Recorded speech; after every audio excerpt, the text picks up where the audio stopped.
आता आपण आलो आहे खर्डी नगरवन या ठिकाणी। ही रोडला लागून साधारण 1 किलोमीटर फ्रंट असलेली 350 एकर जागा या ठिकाणी उपलब्ध आहे। समोर बघू शकतो आपण, येथे हिरवगार आणि प्रसन्न वातावरण आहे।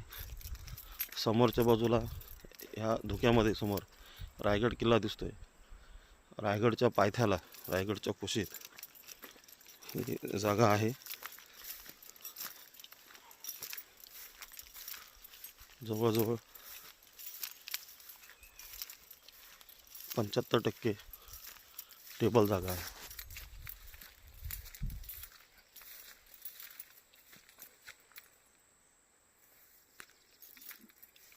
गावाच्या जवळ आहे, गावाला लागून आहे। निसर्गरम्य प्रसन्न वातावरणामध्ये ही जागा रोड लागते।